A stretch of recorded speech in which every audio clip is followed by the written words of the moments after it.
Junction और मैं हूं आपके साथ यशस्वी। ओम प्रकाश राजभर जब से एनडीए में शामिल हुए हैं तब से लगातार उनकी प्रतिक्रिया सामने आ रही है और जब से एनडीए में शामिल हुए हैं तब से विपक्षी दलों पर लगातार हमलावर हैं। उन्होंने कहा है कि लोकसभा चुनाव में लड़ाई नाम की कोई चीज नहीं है। वहीं दूसरी तरफ सीएम योगी की तारीफ किया है उन्होंने और देखने को मिला है अखिलेश यादव पर तीखे तंज कसे हैं। वो तंज क्या है हम आपको दिखाएंगे अपनी इस खास रिपोर्ट में। जब से ओम प्रकाश राजभर एनडीए में शामिल हुए हैं तब से लगातार सुर्खियों में हैं, लगातार अपनी प्रतिक्रिया दे रहे हैं और एनडीए में शामिल होने के बाद सुहेलदेव समाज पार्टी के अध्यक्ष ओम प्रकाश राजभर लगातार विपक्षी दलों पर हमलावर हैं। ओम प्रकाश राजभर ने कहा है कि अब लोकसभा चुनाव में लड़ाई नाम की कोई चीज नहीं रह गई है। देश की राजनीति में अब लड़ाई नाम की कोई चीज नहीं रह गई। विपक्ष की सारी कोशिश बेकार है। चुनाव एक फॉर्मेलिटी है, विपक्ष चाहे जितना चिल्ला ले कुछ होने वाला नहीं है। बीजेपी का पूरे देश में जनाधार है। बीजेपी में शामिल होने पर राजभर ने कहा है कि सबको दिल्ली जाना होता है। जाना सबको दिल्ली होता है, कभी रास्ता पकड़ के अलग से चले जाते हैं, कोई दूसरा रास्ता पकड़, लेकिन सबको जाना लखनऊ या दिल्ली है। अब मेरा रास्ता 100% एनडीए के साथ ही रहेगा। राजभर आज दिल्ली के अशोका होटल में होने वाली एनडीए की बैठक में भी शामिल होंगे। आज जा रहे हैं वहाँ एनडीए की बैठक में, अशोका होटल जो 5 बजे है, वहाँ भी चर्चा होगी। उन्होंने कहा है कि अगर हम यूपी में ही 80 सीटों की बात करें तो विपक्ष कहां से जीतेगा। यहाँ की सभी 80 सीटें एनडीए के ही खाते में आने वाली हैं। विपक्ष कितना भी चिल्ला ले लेकिन कुछ होने वाला नहीं है। अब यूपी में ही अगर देखिए 80 सीटें हैं, 80 सीटों की अगर हम बात करें तो विपक्ष कहाँ जीतेगा।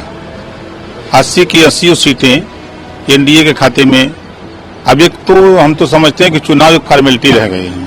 राजभर ने विपक्षी दलों के गठबंधन और बेंगलुरु की बैठक पर कहा कि वहां जो भी लोग इकट्ठा हुए हैं उनका अलग अलग जगहों पर प्रभाव है, लेकिन हमारा राष्ट्रीय स्तर का गठबंधन है। बीजेपी का पूरे देश में जनाधार है। यूपी में बीजेपी के पास बड़ा जनाधार है। अपना दल निषाद पार्टी और सुबह सपा का गठबंधन है, उसमें विपक्ष के लिए कोई जगह नहीं है। असल में देखिए वहाँ जो लोग इकट्ठा हुए हैं और अलग अलग इलाकों में अलग अलग सबका सिचुएशन है।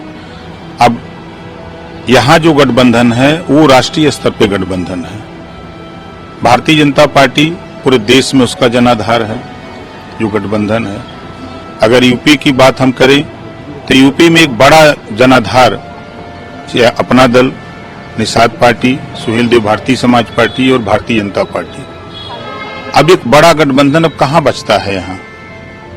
तो राष्ट्रीय स्तर पे जो माननीय जेपी नड्डा जी कह रहे हैं, क्योंकि वो उनकी बात में दम है।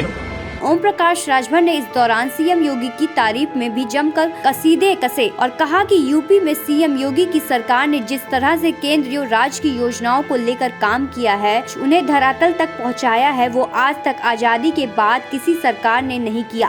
सीएम योगी ने जनता के बीच में सबसे ज्यादा जाने का काम किया है। और यूपी में माननीय योगी आदित्यनाथ जी ने जो यहाँ सरकार की जो योजनाएं हैं केंद्र की और प्रदेश की, धरातल पर मेहनत करके जो उन्होंने पहुंचाया, हम तो समझते हैं कि आजादी के बाद पहले मुख्यमंत्री माननीय योगी आदित्यनाथ जी हैं जिन्होंने जनता के बीच में सबसे ज्यादा जाने का काम किया। वहीं जब राजभर से ये सवाल किया गया कि उन्होंने पहले एनडीए को छोड़ा और अब वो फिर से एनडीए में शामिल हो गए हैं, तो इस पर उन्होंने कहा है कि ये सब राजनीति का हिस्सा होता है। सुबह सपा प्रमुख ने कहा है कि अब उनका रास्ता 100% एनडीए के साथ ही रहेगा। वहीं अखिलेश यादव के इस दांव पर तीखा हमला किया है, जिसमें उन्होंने विपक्ष के साथ 2/3 बहुमत होने की बात कही थी। राजभर ने कहा अगर ये बात कांग्रेस कहती तो उसमें कुछ दम था, लेकिन सपा कहे तो ठीक नहीं। अब तो चुनाव के बस 10 महीने ही बचे हैं, सब पता चल जाएगा। अगर ये बात तो कांग्रेस पार्टी के लोग कहते तो उनकी बात में थोड़ा दम था।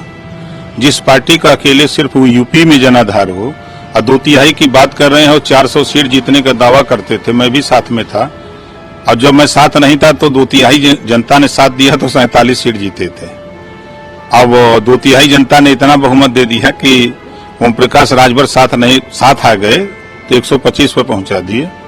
अब काहे छपटिया रहे हैं, 24 आ ही गया है, 10 महीना और वो वेट कर लें, समझ में आ जाएगा सबको। राजभर ने कहा है कि अब सबको लगने लगा है कि देश में बीजेपी की सरकार बनेगी, नरेंद्र मोदी पीएम बनेंगे। लोगों को काम और नाम पर भरोसा होने लगा है, इसलिए लोग एक बार फिर से एनडीए के साथ आ रहे हैं। देखिए तमाम लोगों को लगने लगा है कि अब देश में फिर भारतीय जनता पार्टी की सरकार बनेगी और माननीय नरेंद्र मोदी जी प्रधानमंत्री बनेंगे और लोगों को काम पे और बात पे विश्वास होने लगा है। लोग इस नाते ज्यादा से ज्यादा संख्या में इधर जा रहे हैं। खबरों से जुड़े रहने के लिए सब्सक्राइब करें हमारा चैनल इंडिया जंक्शन।